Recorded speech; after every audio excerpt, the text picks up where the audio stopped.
Hello दोस्तों, एक exam cycle में आप सभी का स्वागत है।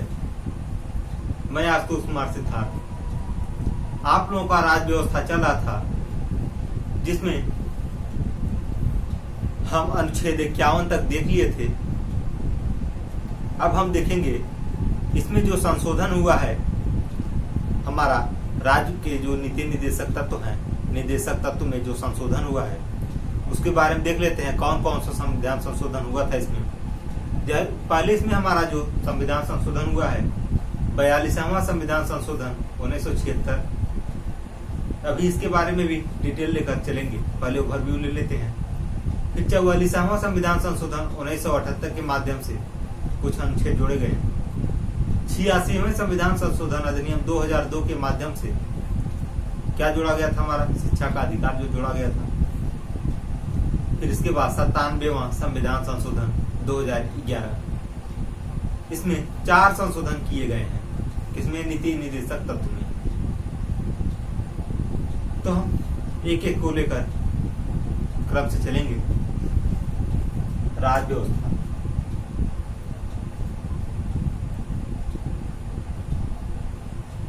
राज्य व्यवस्था, इसमें हम देखेंगे संशोधन से जोड़े गए निदेशक तत्व। संशोधन से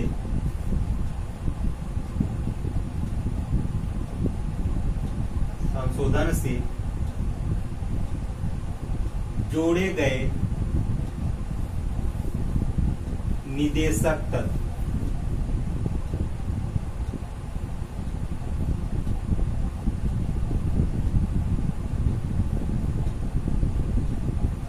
निदेशक इसमें हमारा 4 संविधान संशोधन हुआ था। 4 हुआ था।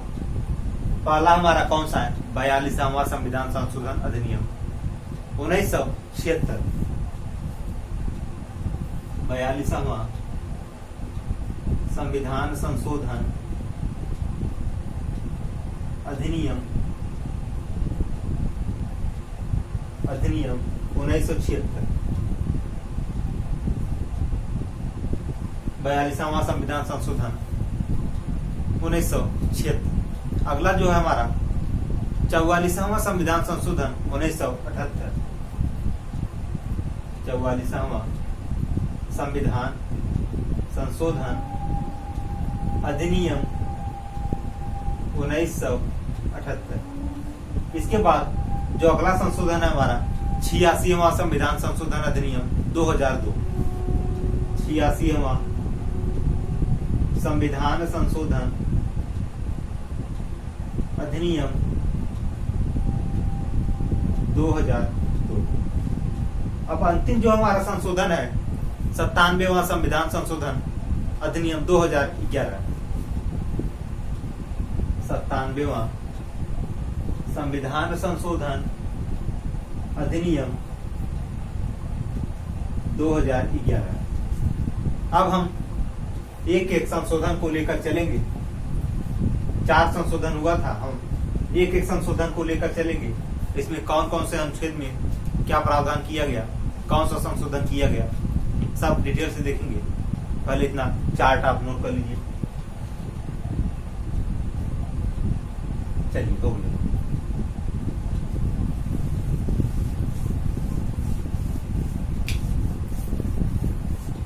देखेंगे। पहला हम 42वां संविधान संशोधन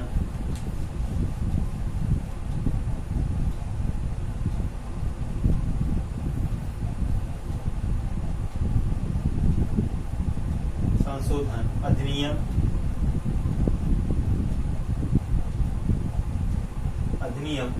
1976।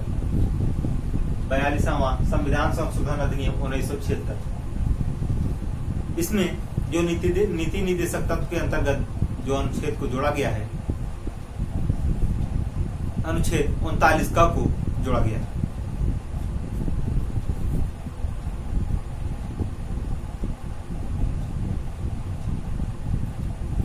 अनुच्छेद 39 क को जोड़ा गया है। इसमें यह प्रावधान किया गया है कि इसके अंतर्गत समान न्याय तथा निःशुल्क कानूनी सहायता का प्रावधान किया गया है। इसमें यानी इसके अंतर्गत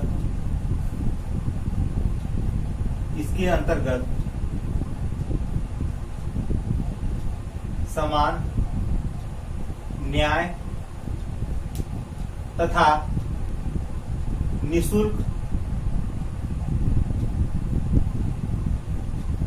इसके अंतर्गत समान न्याय तथा निःशुल्क कानूनी सहायता का प्रावधान किया गया।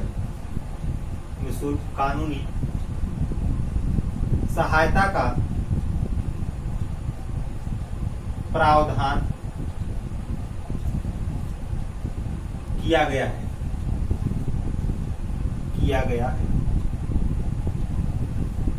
यानी 39 का जो है हमारा, इसके अंतर्गत समान न्याय तथा निःशुल्क कानूनी सहायता कौन इसका प्रावधान जो किया गया है, कौन करता है इसका प्रावधान? कौन? राज्य करेगा। राज्य इसका प्रावधान करेगा। अब अगला जो हमारा संशोधन है इसमें अनुच्छेद 39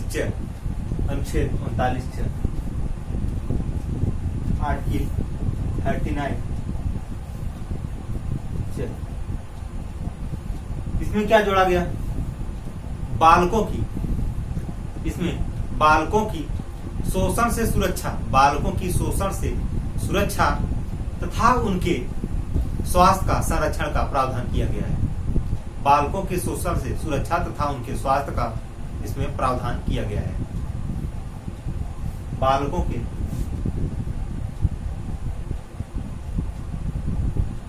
शोषण से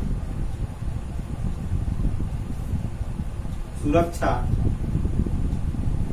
बालकों के शोषण से सुरक्षा तथा उनके स्वास्थ्य का प्रबंध किया गया है। तथा उनके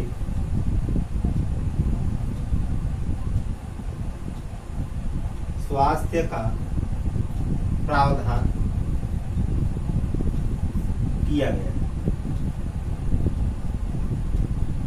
उनके स्वास्थ्य का प्रावधान किया गया है या स्वास्थ्य का संरक्षण किया गया है। बालकों के शोषण सुरक्षा तथा उनके स्वास्थ्य का संरक्षण किया गया है। प्रावधान या संरक्षण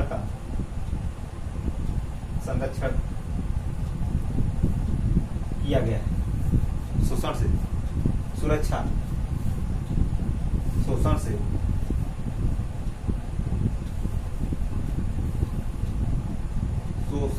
सुरक्षा तथा उनके स्वास्थ्य का संरक्षण किया गया है। यह हमारा 39 में प्रावधान किया गया है। बालकों के शोषण तथा उनके सुरक्षा तथा स्वास्थ्य का संरक्षण किया गया है। अब हम देखेंगे इसी के अंतर्गत अगला जो संशोधन है 43 का, पहले इतना नोट कर लीजिए, इसके बाद अगला चलिए।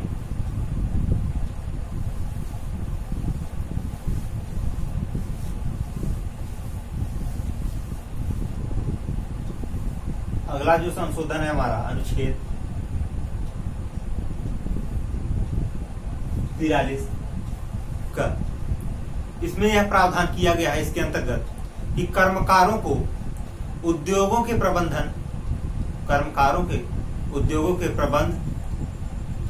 में भागीदारी की जाए। उनके कर्मकारों की उद्योगों में प्रबंध की जाए और उनकी भागीदारी की व्यवस्था प्रदान की जाए। कर्मकारों को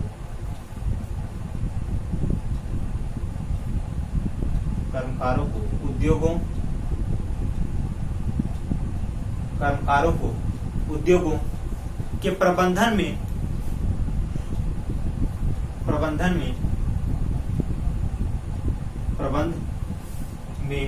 भागीदारी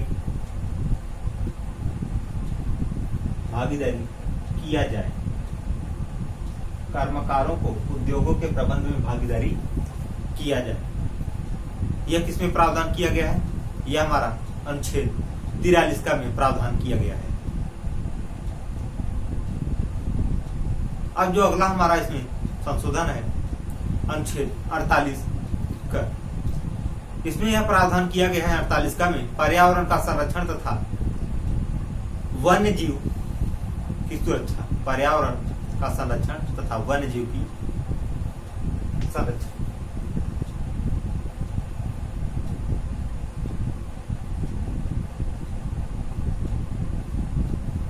तक इसमें कहा गया पर्यावरण की सुरक्षा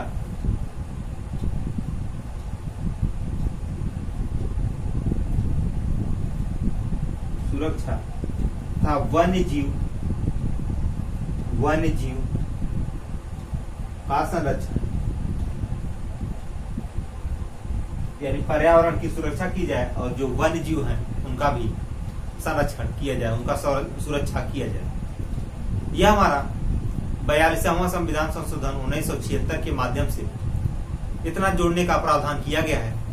इसमें अनुच्छेद 39 का को जोड़ा गया, 39 च को जोड़ा गया, 43 का को जोड़ा गया और 48 का को जोड़कर यह प्रावधान किया गया। इसमें 42वां संविधान संशोधन 1976 के माध्यम से इन सभी का प्रावधान किया गया है।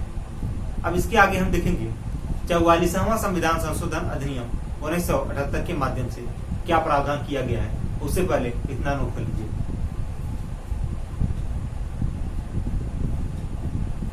चलिए हो गया होगा।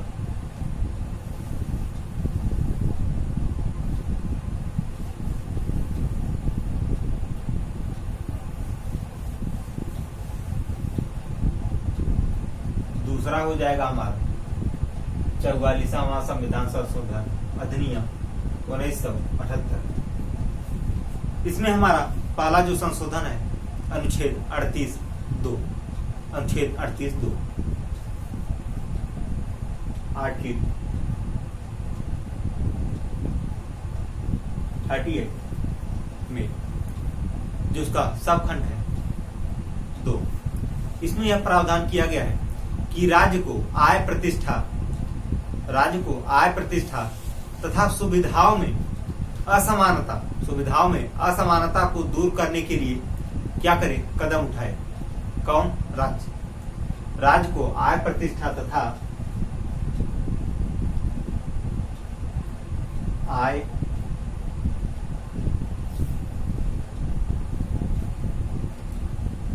राज्य को आय प्रतिष्ठा तथा सुविधाओं में असमानता दूर करने के लिए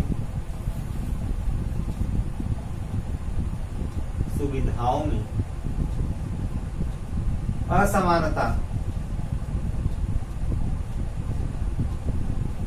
दूर करने के लिए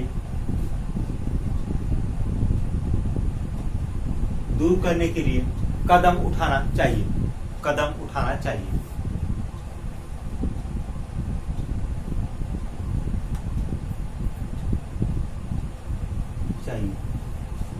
यानी राज्य आय प्रतिष्ठा तथा सुविधाओं में असमानता को दूर करने का प्रयास करेगा, कदम उठाएगा।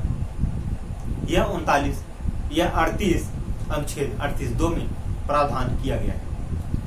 अब इसके बाद जो अगला हमारा संशोधन है 86वां संविधान संशोधन अधिनियम 2002 के माध्यम से अनुच्छेद 45 में जो उनके प्रकृति में अनुच्छेद 45 के जो प्रकृति में परिवर्तन किया गया है उसके बारे में जानकारी लेंगे। पहले इतना नोट कर लीजिए। यह हमारा दूसरा संविधान संशोधन अधिनियम कंप्लीट हुआ।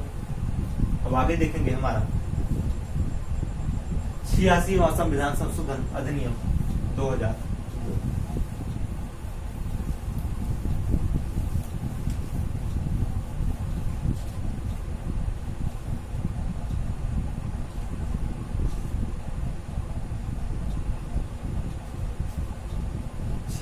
संविधान संशोधन अधिनियम 2002।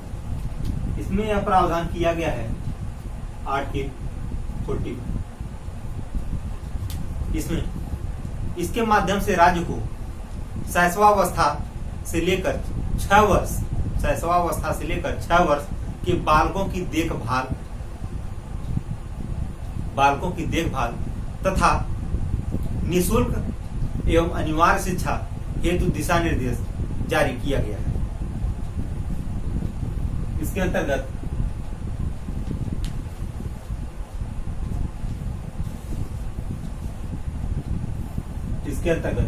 राज्य को शैशवावस्था से लेकर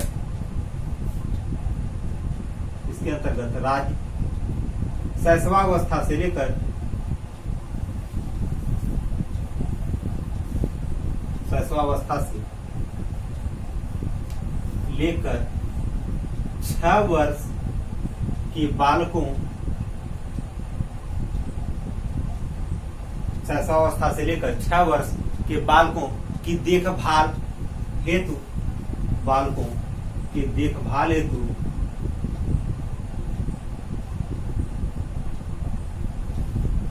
6 वर्ष के बालकों की देखभाल हेतु तथा निःशुल्क एवं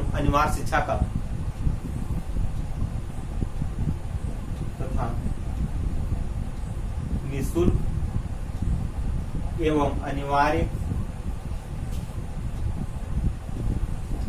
शिक्षा का हेतु दिशा निर्देश जारी किया गया है।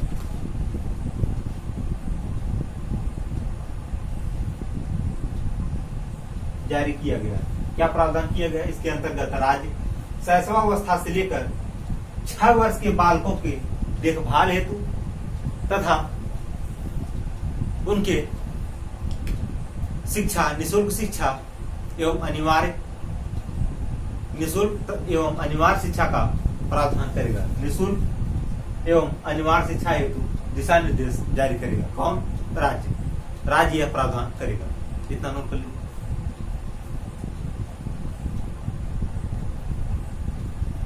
चलिए, 86वां संविधान संशोधन हमारा हो गया। अगला जो है हमारा 97वां संविधान संशोधन अधिनियम।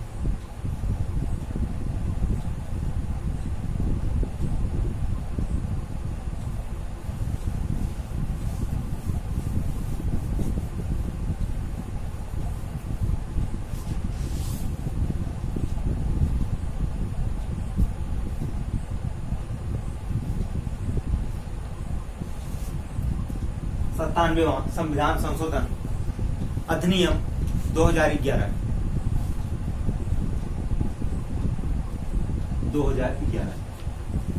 इसमें देख लेते हैं। इसमें हमारा अनुच्छेद 43 ख को जोड़ा गया। अनुच्छेद आर्टिकल 43 इसको जोड़ा गया। इसमें क्या प्रावधान किया गया? सरकारी समितियों का निर्माण तथा प्रोत्साहन का प्रावधान किया गया है। सरकारी समितियों का निर्माण तथा प्रोत्साहन। सरकारी समितियों का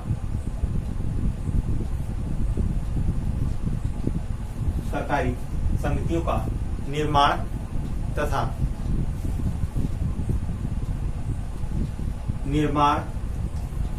तथा प्रोत्साहन। सरकारी समितियों का निर्माण तथा प्रोत्साहन का इसमें प्रावधान किया गया है। अब हम देखेंगे नीति निर्देशक तत्व के कुछ कथन। इसमें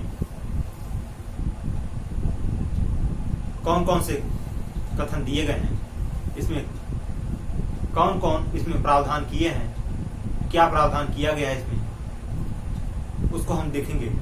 उससे पहले इतना नोट कर लीजिए आपको। चलिए,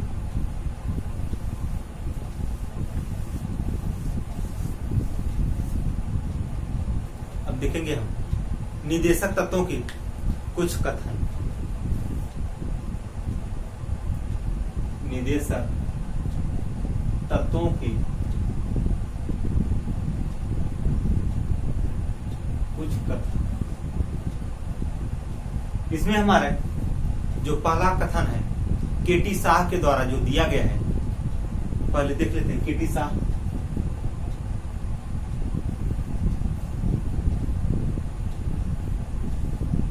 इनके द्वारा क्या प्रावधान किया गया?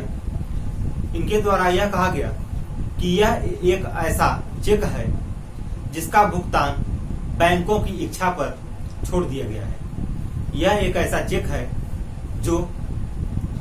जिसका भुगतान बैंकों की इच्छा पर छोड़ दिया गया है। यह एक ऐसा चेक है, यह एक ऐसा चेक है जिसको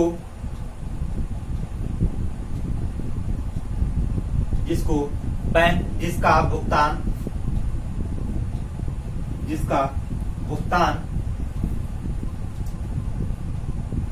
बैंकों के इच्छा पर छोड़ दिया गया है।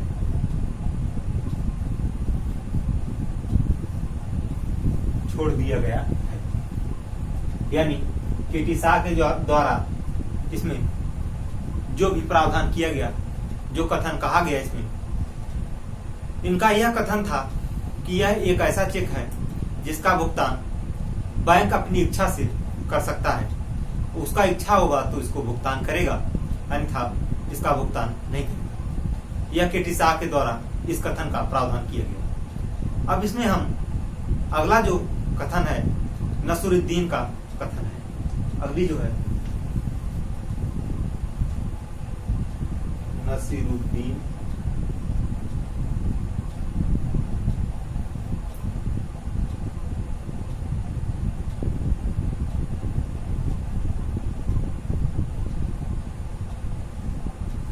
नसीरुद्दीन इन्होंने नीति निर्देशक तत्व में क्या कहा गया, क्या कहेंगे? नीति निर्देशक तत्व, इनका यह कहना था कि नीति निर्देशक तत्व नव वर्ष के प्रस्ताव की भांति है। नीति निर्देशक तत्व नव वर्ष के प्रस्ताव की भांति है, जो कि जनवरी के प्रथम सप्ताह में बिखर जाता है। जनवरी के प्रथम सप्ताह में बिखर जाते हैं।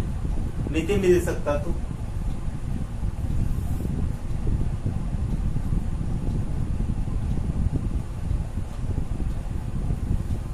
नसरुद्दीन के द्वारा कहा गया कि नीति निर्देशक तत्व नव वर्ष के प्रस्ताव की भांति है। नीति निर्देशक तत्व नव वर्ष के प्रस्ताव की भांति है। प्रस्ताव की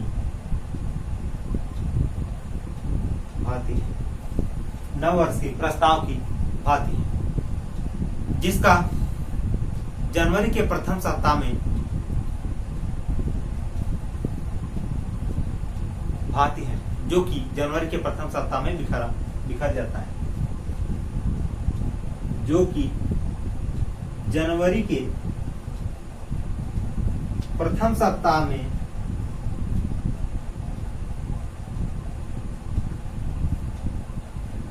बिखर जाता है।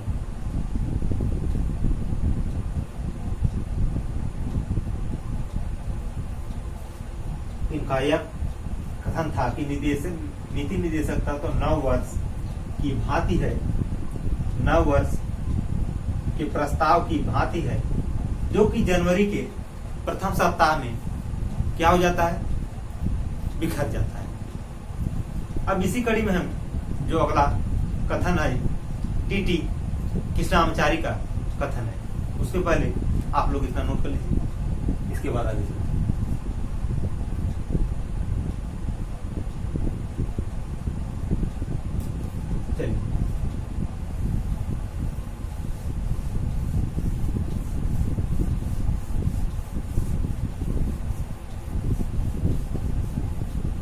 टीटी कृष्णाचारी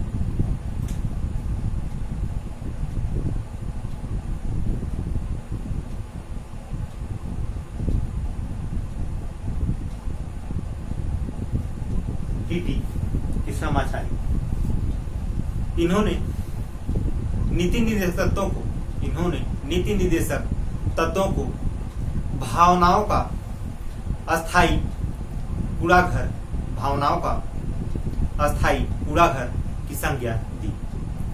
इन्होंने क्या कहा कि नीति निर्देशक तत्व भावनाओं की अस्थाई कूड़ाघर की संज्ञा दी। इन्होंने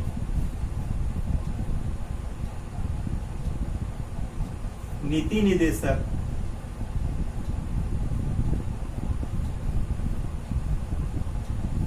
तत्वों को भावनाओं का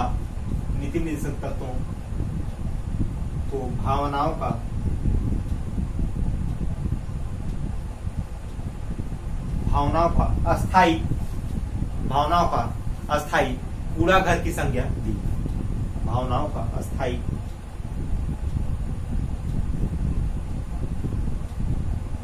कूड़ाघर की संज्ञा दी। टी कृष्णमाचार्य ने नीति निर्देशक तत्व को उनके भावनाओं का अस्थाई कूड़ाघर का संज्ञा दी। किसको? नीति निर्देशक तत्व को इन्होंने दिया।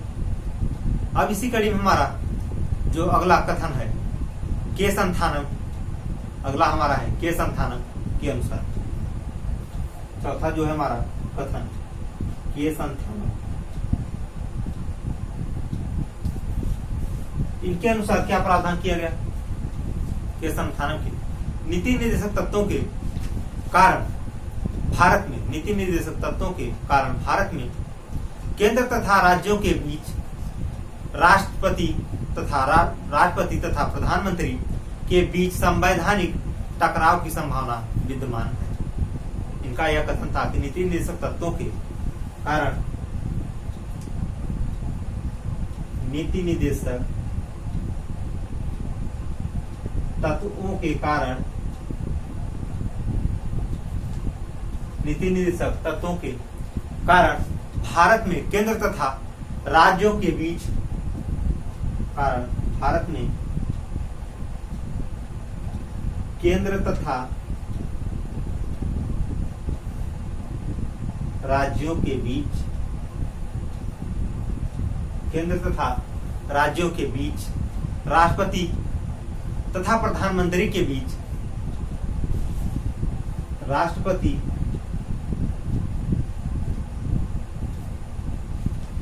तथा प्रधानमंत्री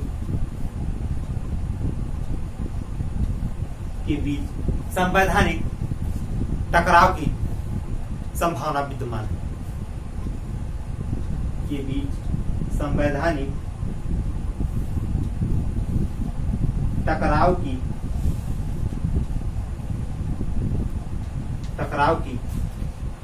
संभावना विद्यमान है।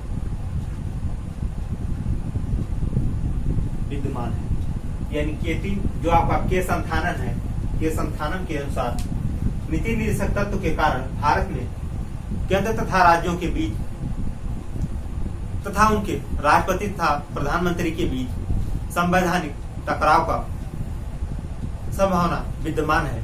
यह के संथानम के अनुसार इस कथन को कहा गया। अब जो इसमें अगला हमारा कथन है डीडी वसु का है। डीडी वसु, उससे पहले इतना नोट कर लीजिए। चलिए हो गया।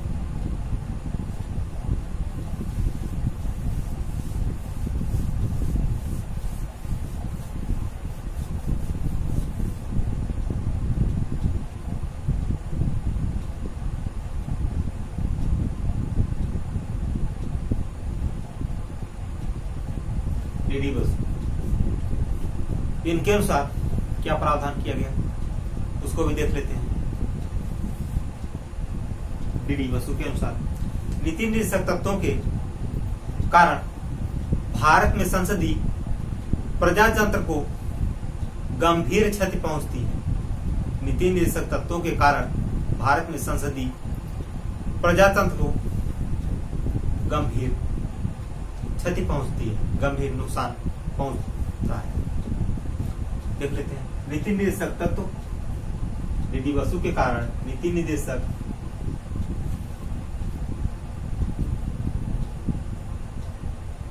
तत्वों के कारण नीति निदेशक तत्वों के कारण भारत में संसदीय प्रजातंत्र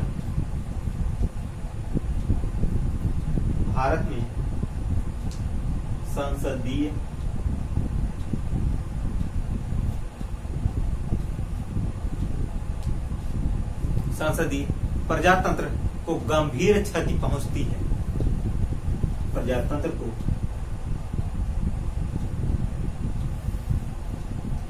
गंभीर क्षति पहुंचती है। गंभीर क्षति पहुंचती है।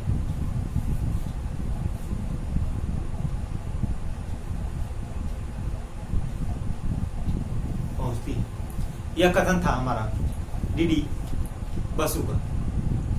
अब जो अगला कथन है हमारा डॉक्टर भीमराव अंबेडकर का कथन है।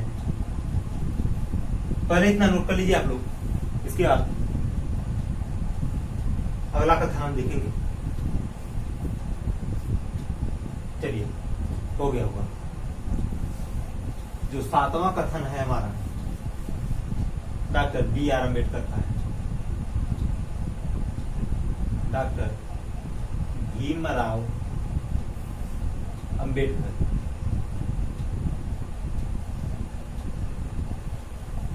इनका क्या कथन था नीति निदेशक तत्व के बारे में?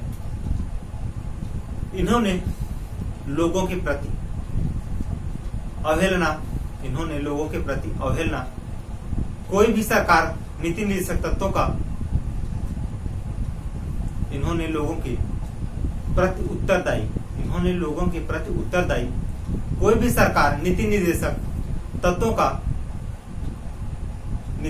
तत्वों की अवहेलना नहीं कर सकती है।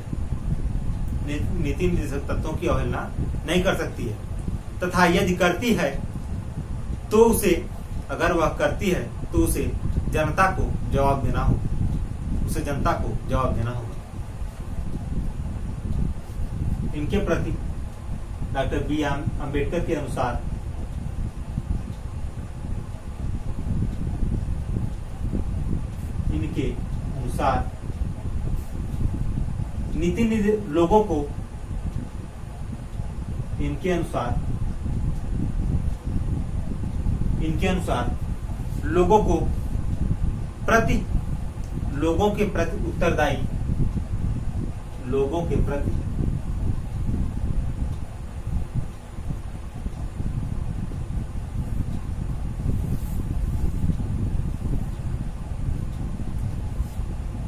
लोगों के प्रति उत्तरदायी कोई भी सरकार नीति निदेशक तत्वों की अवहेलना कोई भी सरकार नीति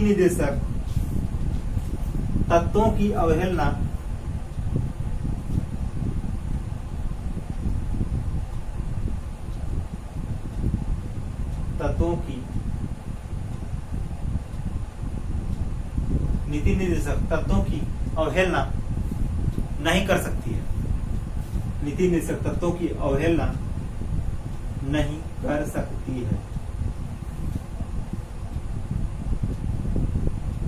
कर सकती है तो उसे यह अवहेलना नहीं कर सकती है। यदि वह अवहेलना करती भी है तो उसे जनता को क्या होगा? जवाब देना होगा। नहीं कर सकती है तथा यदि वह अवहेलना करती है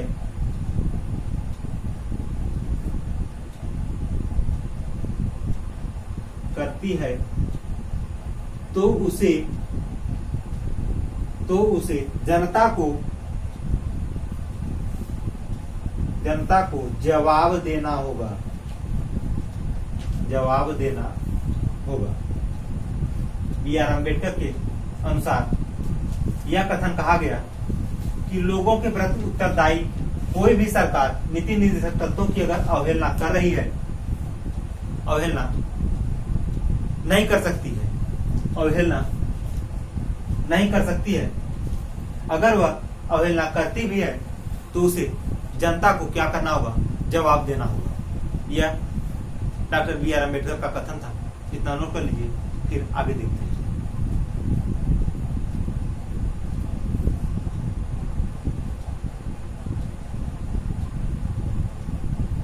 चलिए अब हमारा एक और कथन बचता है, उसको भी देख लेते हैं। कौन सा कथन है हमारा? अंतिम जो कथन है हमारा यमसी छांगला के अनुसार, यमसी छांगला का कथन है। 7 हो गया था, यह 8वां। यमसी छांगला, इनके अनुसार क्या प्रावधान किया गया? इनके अनुसार यदि नीति निर्देशक तत्वों का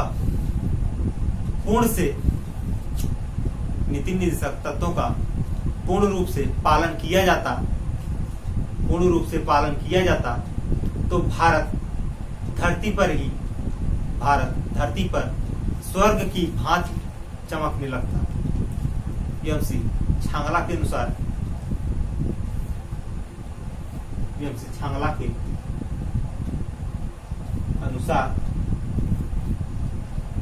यह प्रावधान किया गया कि यदि नीति निर्देशक तत्वों का पूर्ण रूप से, इनके अनुसार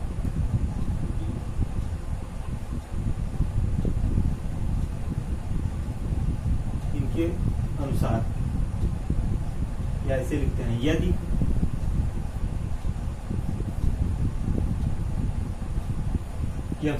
छांगला का जो कथन है हमारा, यदि नीति निर्देशक तत्व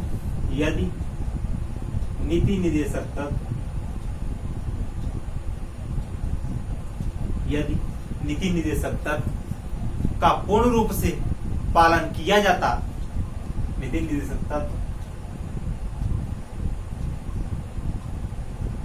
तत्व का पूर्ण रूप से पालन किया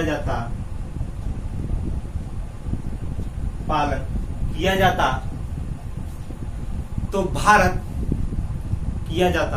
भारत धरती पर स्वर्ग की भांति चमकने लगता। किया जाता तो भारत धरती पर ही स्वर्ग की भांति चमकने लगता।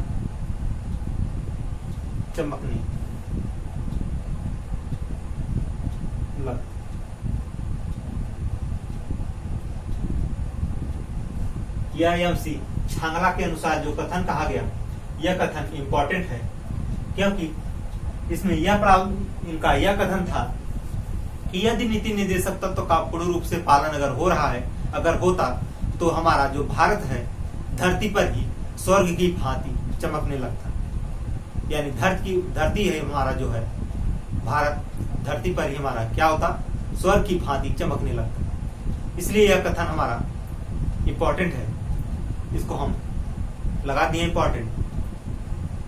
तो दोस्तों, आज हमारा जो संविधान संशोधन था वह कंप्लीट हुआ। अब हम आगे देखेंगे अगला नीति निर्देशक तत्व तथा मूल अधिकार में अंतर, लेकिन अगले वीडियो में देखेंगे। इस वीडियो को हम यहीं रोकते हैं। तो दोस्तों, इस वीडियो को ज्यादा से ज्यादा आप लोग शेयर करिएगा, लाइक करिएगा और अपना सुझाव कमेंट के माध्यम से में दीजिएगा और चैनल को सब्सक्राइब कर लीजिएगा। जय हिंद दोस्तों।